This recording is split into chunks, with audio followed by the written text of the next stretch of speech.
नमस्कार मित्रों, education channel में आप सबका स्वागत है। आज हम हिंदी व्याकरण में क्रिया के बारे में समझेंगे। क्रिया किसे कहते हैं, क्रिया की क्या परिभाषा होती, क्या भेद होते हैं, कितने भेद होते हैं। ध्यान दीजिएगा, क्रिया किसे कहते हैं। सरल शब्दों में बता रही हूँ। किसी भी कार्य को जब हम करते हैं, कोई भी कार्य करने का जब बोध होता है तो उसे हम क्रिया कहते हैं। यदि उदाहरण मैं लूँ तो माँ खाना बना रही है। माँ खाना बना रही है तो बना रही है क्रिया होगा। मोहन लिख रहा है, लिख रहा है क्या होगा इसमें, इस वाक्य में क्रिया क्या होगी, लिख रहा है। ठीक है। और गीता नाच रही है, गीता क्या कर रही है, नाच रही है। तो जो कार्य हम करते हैं इनको हम क्रिया कहते हैं। अब देखिए यहाँ भी दिया हुआ उदाहरण, वह कपड़े धो रही है। धो रही है क्या होगा, क्रिया होगी। धो रही है क्रिया कहलाएगा। राहुल पढ़ रहा है, राहुल क्या कर रहा है, पढ़ रहा है तो क्रिया होगी। उपर्युक्त वाक्यों में धो रही है, पढ़ रहा है आदि शब्दों से किसी काम के करने या होने का बोध होता है, इन्हें हम क्रिया कहते हैं। परिभाषा है, जिन शब्दों से किसी काम के होने या करने का बोध होता है उन्हें क्रिया कहते हैं। कोई भी कार्य जब हम करते हैं तो उसे हम क्रिया कहते हैं। किसी भी काम के करने या होने का जब बोध होता है तो उसे हम क्रिया कहते हैं। जिन शब्दों से किसी भी काम के होने या करने का बोध होता है उसे क्रिया कहते हैं। क्रिया के कितने भेद होते हैं, दो भेद होते हैं। कौन कौन से, सकर्मक, अकर्मक। सकर्मक क्रिया किसे कहते हैं, जब क्रिया के साथ वाक्य में जब क्रिया के साथ कर्म होता है। वाक्य में जब क्रिया के साथ कर्म होता है तब उन्हें सकर्मक क्रिया कहते हैं। अब हम कैसे पहचान करेंगे कि इस वाक्य में सकर्मक क्रिया है कि अकर्मक क्रिया, तो आप लोगों को ध्यान देना है।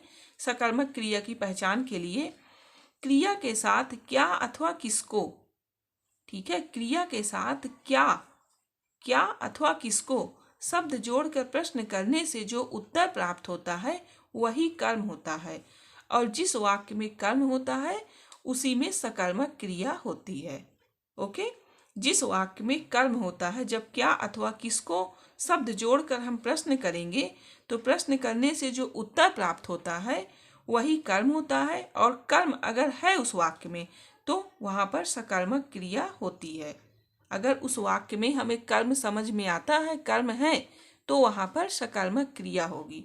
अब इधर देखिए, क्रिया के बिना कोई भी वाक्य पूरा नहीं होता है।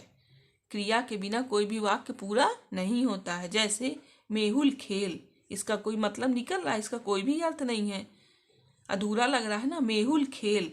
जबकि हम लिखेंगे मेहुल खेल रहा है, इसका अर्थ है, इसका समझ में आ रहा है ना, मेहुल खेल रहा है। तो सकर्मक क्रिया किसे कहते हैं, जिन क्रियाओं के साथ कर्म होता है। हमें याद रखना है सकर्मक क्रिया की पहचान हमें कैसे करनी है। जिन क्रियाओं के साथ कर्म होता है उसे हम सकर्मक क्रिया कहते हैं। उदाहरण है लिखना, देना, खाना, पीना, बेचना, भेजना, बजाना, करना आदि। जैसे अखिल टीवी देख रहा है। अखिल क्या कर रहा है, अखिल टीवी देख रहा है। गाय घास चर रही है। गाय क्या कर रही है, गाय घास चर रही है। मोहन लिख रहा है। मोहन क्या कर रहा है, मोहन लिख रहा है।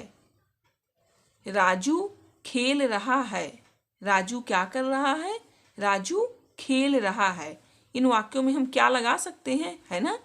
उपर्युक्त वाक्यों में अखिल क्या देख रहा है, ये देखिए क्या की बात आ गई ना, क्या क्या देख रहा है, तथा गाय क्या चल रही है।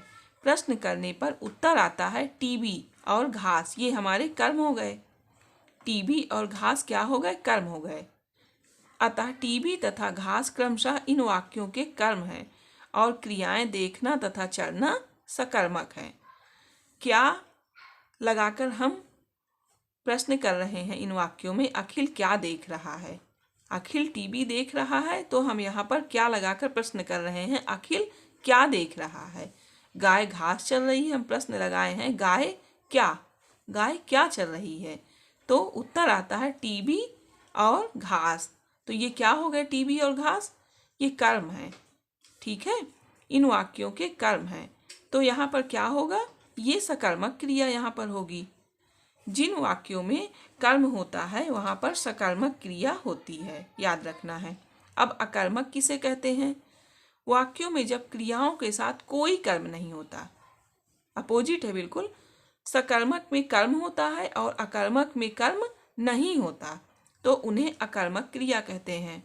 जैसे नहाना, दौड़ना, बैठना, सोना, चलना, जाना, उठना आदि। सकर्मक क्रिया में कर्म होता है और अकर्मक क्रिया में कर्म नहीं होता, उसे हम अकर्मक क्रिया कहते हैं। उदाहरण है, वह सो रहा है, दादी बैठी है। तो उपर्युक्त वाक्यों में क्या सो रहा है और क्या बैठी है प्रश्न करने पर कोई उत्तर प्राप्त नहीं होता। इसमें कोई उत्तर हमें प्राप्त नहीं हो रहा है। वह सो रहा है, वो दादी बैठी है, तो हमें इसमें कोई उत्तर प्राप्त नहीं हो रहा है। उपर्युक्त वाक्यों में क्या सो रहा है और क्या बैठी, हम क्या लगाए तो प्रश्न लगाए तो हम यहाँ पर क्या सो रहा है, पर कोई उत्तर हमें मिल रहा है क्या? नहीं। क्या बैठी है, यहाँ भी कोई उत्तर नहीं मिल रहा है, गलत ही हो जाएगा, वाक्य गलत हो जाएगा, है ना। प्रश्न करने पर कोई उत्तर प्राप्त नहीं होता, अतः क्रियाएं सोना तथा बैठना अकर्मक है।